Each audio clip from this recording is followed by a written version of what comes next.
Share your experience of Baba's support in your personal life or service. So when I took Baba as a friend, um, I remember once one of the things I did was, I had to do my grocery shopping, my marketing, and just all the household items shopping. And usually when I do that, I try to do some things I do on a monthly basis, some things I do on a weekly basis. So when I go to the market, it's weekly, but when I do grocery shopping, it's monthly. And it usually starts from as early as 8:30 in the morning and goes all the way to 12 o'clock. And this is all because of the traffic that's on the road and the distance that I have to cover as well. Anyway, I still remember one day I said to Baba, I said, I really hope you could actually help me with carrying the things. Um, it's not very exciting. There's just so much to carry. Anyway, bought everything, came home, and it was a very hot day. And I opened the boot and I started taking the things out, and it was not one trip. I mean, from the parking lot to the house was not very far, but still, just the idea of carrying so many things was quite tiring because it's something you do on a regular basis. Anyway, I just had this very strong feeling. I said, Baba, really, if you're really there for me, how come you're not here to help me? I'm really so exhausted from the whole day. After all that shopping, I just need somebody to help me carry these things in. And at that point, all of a sudden, I just felt as though Baba was just right behind the clouds, just looking right at me and giving me the signal, I've been with you and I'm with you all day. And it really felt as though Baba was really present for me. And I didn't have any other thought after that. I just happily took everything inside.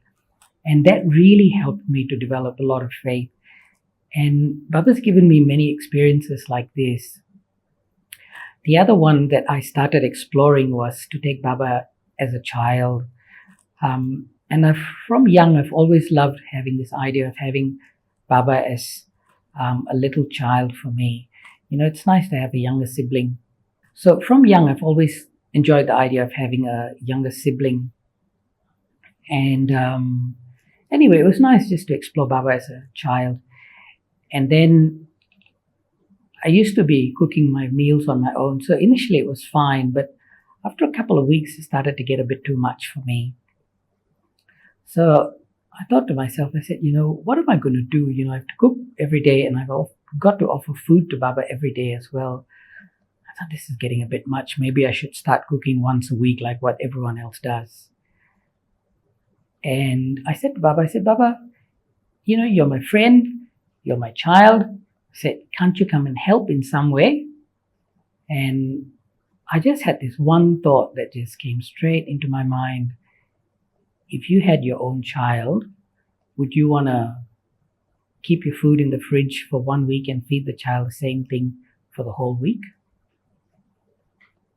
And that really struck a chord with me. Until today, whenever I have to cook, I just don't think twice. The first thing I do after I finish cooking is I like to offer food to Baba, and it just feels like, great, I fed the baby, now I can get on with the day. So yeah, that's been my real experience of having Baba as my support. What is your present Purusharat? This year when I went to Madhuban, I really went with an open mind because I wasn't sure what to expect.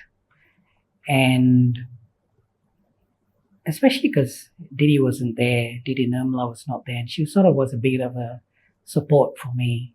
So I thought, well, look, Bapdada is not coming, Dr. Nirmala is not there, Daddy Janki is not there.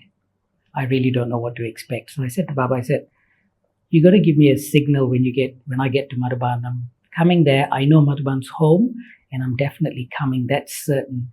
But in terms of what efforts I should be making, I think you have to give me a signal. While I was in Madhuban, I really took on board a lot of the classes, and I was just waiting for something to, really just connect with me. And one thing that really struck a chord with me this time was the topic on soul consciousness.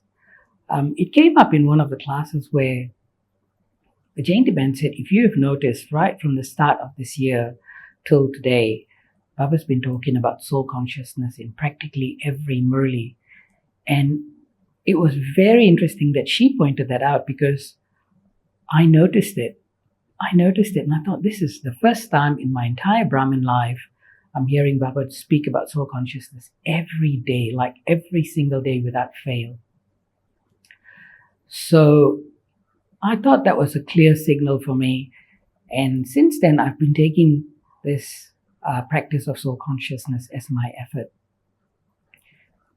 So I've been putting a lot of attention into that. And the way I see that is really just looking at somebody as a soul is a good starting point. But the next step is for people whom I'm very close with, I'd really like to dig deeper into their specialties, their virtues. And I feel, yes, I know that everyone's a soul, everyone's got 7 qualities or 5 original qualities, sure, but what is it that makes this service companion of mine extra special? What is that one quality that really stands out for this one special soul? And I feel that's what's going to really help me to establish a relationship, build a relationship, and actually experience the soul consciousness deeper. What do you follow to create powerful vibration at your place of service? I find that, there's a saying, there's a list actually of ways to kill an organization, and it's part of a leadership thing that I went to. And one of the things that they say in that list of ways to kill an organization is to talk behind the back of the leadership team. So you go to a meeting and then you come out and then you talk behind the back of everyone in that meeting, saying, oh, this person didn't do well in the meeting and that person didn't do well. Now, there's probably about 10 points, but this was one point that really left a mark in my memory. Until today, I take that on board, and I feel as Brahmins, I think the best way to actually support the vibrations in the center is, number one, to really appreciate every person that comes to Baba's house as much as you can. I know it's not the easiest thing to do, but if I can sit to see what is that one specialty that makes this soul really beautiful, the one specialty that Baba's picked this soul for, I think I will be able to help to keep the vibrations in the center. Second thing, I really feel gossip's just not the most useful thing, never mind in the center, but even in my life. So I really feel, rather than gossiping, if there is something I can offer somebody as a means to help them with their development, with their progress, why not share it with them with a lot of love and respect? I think that would be really productive. Third thing I really feel is, if we can do things together as a family, whether we have our meals together as much as we can, whether we sit in yoga together as much as we can, start and end at the same time, I really feel these things will make a lot of difference. Particularly the point on just respecting each individual for who they are, what they are. Each one contributes to whatever extent they can. So I feel these are some of the most effective things that I can do to help keep the vibrations in the center. Rapid fire questions. Janki Dadiji. Amazing. Didi Nirmala. Powerful.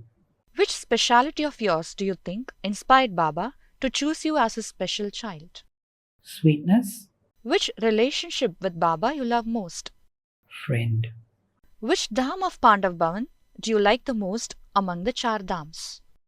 Baba's heart. What comes to your mind when you hear the word Madhuban? Home.